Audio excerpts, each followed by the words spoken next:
Hello दोस्तों, मैं आपका स्वागत करती हूँ मेरे चैनल में।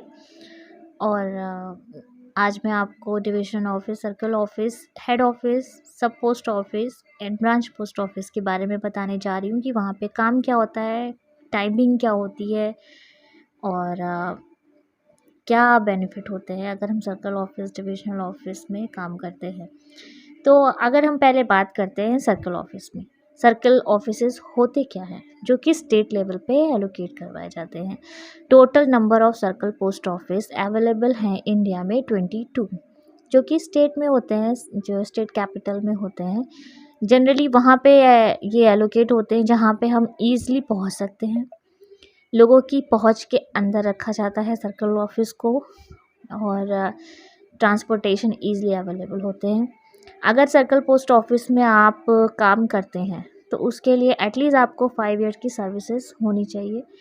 अगर आपकी 5 ईयर की सर्विस नहीं है तो आप तब भी आप सर्कल पोस्ट ऑफिस या आरओ में काम कर सकते हैं। अगर आपको कोई फैमिली बैकग्राउंड है की वजह से कोई प्रॉब्लम है तो आप वहाँ पे लेटर वगैरह भी आते हैं कि अगर आपको सर्कल पोस्ट ऑफिस या आरओ पोस्ट ऑफिस में काम करना है तो उसे फॉर्म को फिल करके भिजवाना होता है और वहाँ पे आप काम कर सकते हैं। डिवीज़न पोस्ट ऑफिस में भी बोला जाता है कि अगर आपको 5 ईयर की सर्विसेज हो गई हैं तो आपको ईज़िली डिवीज़न ऑफिस में काम करने को मिल जाता है। सर्कल पोस्ट ऑफिस मेनली सबसे बड़ा होता है, जहाँ पे सीपीएमजी बैठते हैं। वो अपने हाथ में पूरा कंट्रोल रखते हैं, उनके अंडर में सारे लोग काम करते हैं। पूरा एडमिनिस्ट्रेशन का काम होता है। अगर कोई बंदा एसएससी में सेलेक्ट हुआ है तो उसको वहाँ की ड्यूटी, कौन सा डिवीज़न है, उसका कौन सा ऑफिस है, कुछ भी जो भी उसको सर्विस होने वाली है वो सर्कल ऑफिस से ऑर्डर जनरेट होते हैं। दूसरी चीज़, अगर हम सर्कल ऑफिस में काम करते हैं एज अ पोस्टल असिस्टेंट और स्टाफ क्लर्क, वहाँ पे मेनली अच्छे हैं, अच्छा एक ब्रांच माना जाता है।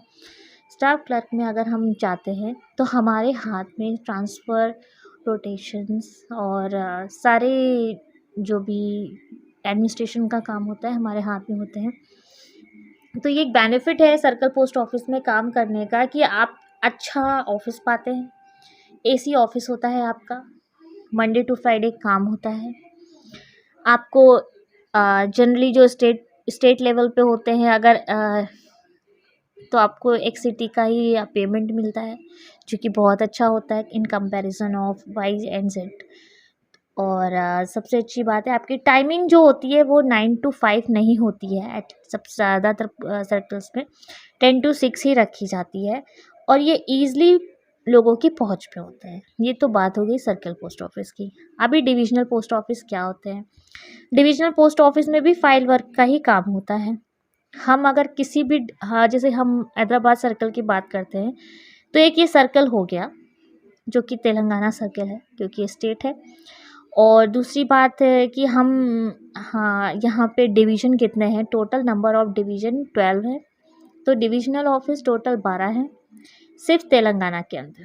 तेलंगाना की स्टेट है, इसके अंदर 12 डिविजनल पोस्ट ऑफिसेस हैं, अवेलेबल है। वो डिविजनल ऑफिस क्या करते हैं, अपने नीचे सभी हेड पोस्ट ऑफिसेस और सब पोस्ट ऑफिसेस को ये ऑर्डर जनरेट करते हैं कि उन्हें किस तरह से काम करना है। और वहाँ पे जो भी डिविजनल हेड पोस्ट ऑफिसेस और सब पोस्ट ऑफिसेस में काम करते हैं, उनके पीए वगैरह, उनका डिप्यूटेशन, रोटेशन, लीव, उनका फंड वगैरह जो भी सैंक्शन होता है वो डिविजनल पोस्ट ऑफिसेस से होता है। ये हो गया division post office. Division post office में भी 9 to 5 या 9 to 5:30 तक काम रहता है, और मंडे टू फ्राइडे यहाँ पे काम रहता है। सैटरडे संडे छुट्टी रहती है सर्कल ऑफिस की तरह। अब हम बात करते हैं हेड पोस्ट ऑफिस की। हेड पोस्ट ऑफिस में बेसिकली काम पूरा पब्लिक डीलिंग का होता है, जबकि सर्कल पोस्ट ऑफिस और डिविजनल पोस्ट ऑफिस में आपको पब्लिक डीलिंग का काम नहीं रहता है, पूरा फाइल वर्क एडमिनिस्ट्रेशन का काम रहता है। हेड पोस्ट ऑफिसेज में बहुत सारे काउंटर्स होते हैं जहाँ पे डिफरेंट पीएस को बैठाया जाता है। पब्लिक डीलिंग का काम होता है बेसिकली। और हेड पोस्ट ऑफिस अपने नीचे सब पोस्ट ऑफिसेज को कंट्रोल करते हैं। अगर हम सब पोस्ट ऑफिसेज में काम कर रहे हैं तो हमारे पास काउंटर्स कम होते हैं, हमें कम काम देखना होता है, और हम अपना reports, day and report and जो भी हमारा कैश होता है वो हेड पोस्ट ऑफिस को भिजा देते हैं अकाउंट बैग के थ्रू। जो कि उन्हें पहुंच जाता है। और हेड पोस्ट ऑफिसेस जो भी होते हैं वो उनके नीचे कम से कम 5 to 6 ऑफिसेस अटैच होते हैं। अब हम बात करते हैं सब पोस्ट ऑफिसेस की। सब पोस्ट ऑफिस का काम जो होता है वो 9 to 5 रहता है। मंडे टू सैटरडे उन्हें काम करना पड़ता है, सिर्फ संडे की छुट्टी होती है। अगर आप सब पोस्ट ऑफिस में हैं तो आपको बेनिफिट ये मिलता है कि आपको हर तरह का काम आ जाएगा। कभी कभी जो सब पोस्ट ऑफिसेस होते हैं उनके नीचे ब्रांच पोस्ट ऑफिसेस भी होते हैं। 15 और 20 ब्रांच पोस्ट ऑफिस है जो कि छोटे छोटे पोस्ट ऑफिसेस होते हैं रूरल एरिया में। तो उनका काम, उनका भी जो भी अकाउंट का काम, जो उनका मतलब क्या बोलते हैं ट्रांजेक्शन्स वगैरह रहते हैं, वो सब पोस्ट ऑफिसेस को आ जाते हैं। सब पोस्ट ऑफिसेस भी अकॉर्डिंग मतलब एरिया के स्क्वायर फीट के अकॉर्डिंग उनको बनाया जाता है कि वो LSG है, HSG है, ये इस टाइप से सब पोस्ट ऑफिसेस को बनाया जाता है। तो सब पोस्ट ऑफिसेस में अगर आप काम कर रहे हैं तो आपको अच्छा काम आ जाएगा, बट आपको सैटरडे तक काम करना पड़ेगा। छुट्टी की प्रॉब्लम्स किसी भी पोस्ट ऑफिस में नहीं होती है। मेरे एक फ्रेंड ने बोला था कि उसे सर्कल पोस्ट ऑफिस में काम कर रही थी तो उसे छुट्टियों की प्रॉब्लम्स आई क्योंकि वहाँ पे लीव जल्दी मिलती नहीं है। लेकिन शायद ऐसा हर सर्कल में नहीं होता है। सब पोस्ट ऑफिसेज में भी छुट्टियाँ मिल जाती हैं। इवन पोस्टल डिपार्टमेंट में छुट्टियों की कोई भी प्रॉब्लम नहीं है।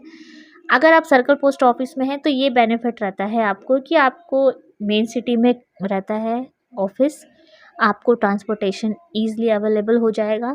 मंडे टू फ्राइडे काम करना पड़ेगा। सेम डिवीज़न ऑफिस के साथ भी है। हेड पोस्ट ऑफिस और सब पोस्ट ऑफिसेस में आपको काम ज़्यादा करना पड़ता है क्योंकि बेसिकली हो सकता है कि सब पोस्ट ऑफिस में आप एक सिंगल PA होके पूरे ऑफिस का काम भी देखें, ऐसा भी होता है। लेकिन आपको ये है कि आप ईज़िली घर जा सकते हैं। काम ख़त्म होने के बाद आपको कोई टेंशन नहीं है। आप घर को जाइए और आपका आराम से कोई काम नहीं ख़त्म करके घर जाके सो जाइए, ऐसा रहता है। बट डिविजनल ऑफिस में थोड़ा हेडेक होता है फ़ाइल का। कभी कभी किसी फ़ाइल को कंप्लीट ना होने की वजह से लोगों को प्रॉब्लम्स आते हैं। हेड पोस्ट ऑफिसेस में भी क्योंकि काम ज़्यादा होता है, ब्रांचेस ज़्यादा होती हैं, तो उसमें भी काम का हेडेक रहता है। तो ये बात हो गई आज डिवीज़न सभी पोस्ट ऑफिसेस की। हम आप फिर मिलेंगे नए व्लॉग में नए टॉपिक के साथ। तब तक आप बने रहिए मेरे चैनल पे। मेरे चैनल को सब्सक्राइब कर लीजिए, बेल बटन को क्लिक कर लीजिए और मेरे नोटिफिकेशन जो भी आएगा आपको नए वीडियोज़ का, वो आपको मिल जाएगा। थैंक यू मेरे चैनल में बने रहने के लिए।